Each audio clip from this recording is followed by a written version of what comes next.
پرانی بات ہے، ملک یمن پر ایک بادشاہ حکومت کرتا تھا۔ بادشاہ رحم دل اور انصاف پسند تھا، اپنی رعایا کا بہت خیال رکھتا تھا، پڑوسی ملکوں سے اچھے تعلقات تھے، وہ جنگ و جدل سے بھی پرہیز کرتا تھا۔ ایک دن ملکہ کا ہیرے جواہرات اور قیمتی موتیوں والا ہار گم ہو گیا۔ محل کے داروغے نے بہت کوشش کی ہار مل جائے، مگر ہار نہ ملا۔ اس نے انعام کا اعلان بھی کیا، مگر کسی نے بھی اتنا قیمتی ہار واپس نہ کیا۔ آخر کار معاملہ بادشاہ تک پہنچا۔ اس نے دربار میں اعلان کیا کہ ہمیں اپنے نوکروں خدمتگاروں پر بھروسہ ہے، مگر افسوس ان میں سے کسی نے نمک حرامی کی ہے اور واپس کرنے پر تیار نہیں۔ کوئی ایسا ذہین آدمی چاہیے جو ہمیں ہار ڈھونڈ کر دے، ہم اسے مالا مال کر دیں گے۔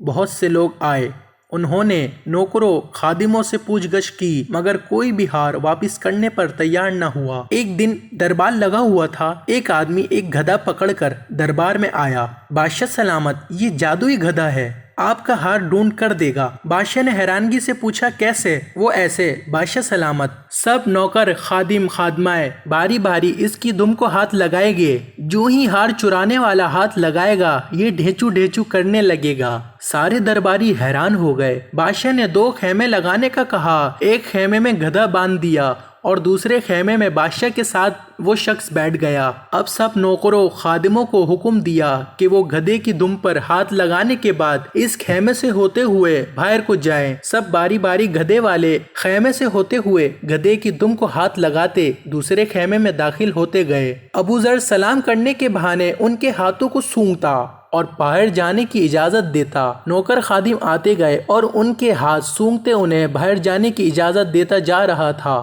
کہ اچانک ایک خادم کو پکڑا اور بادشاہ سے کہا، بادشاہ سلامت، یہ آپ کا چور ہے، اس نے ملکہ صاحبہ کا ہار چرایا ہے۔ بادشاہ نے اس کی طرف دیکھا، وہ بادشاہ کے قدموں میں گر پڑا۔ بادشاہ سلامت، مجھے معاف کر دے، میں لالچ میں پڑ گیا تھا، میں ابھی ہار واپس کرتا ہوں۔ بادشاہ نے اسے ہار لانے کا حکم دیا اور ابو ذر سے پوچھا، تم نے بڑی آسانی سے چور پکڑ لیا، یہ کیسے ممکن ہے؟ کیا گدھے نے تیری مدد کی؟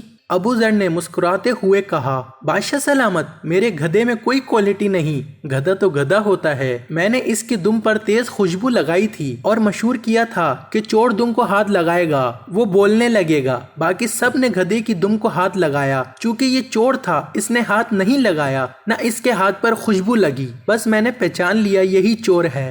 اتنے میں وہ نوکر ہار لے آیا، اس نے بادشاہ کو دیا۔ بادشاہ نے حسب وعدہ ابو ذر کو ڈھیروں انعام دیا۔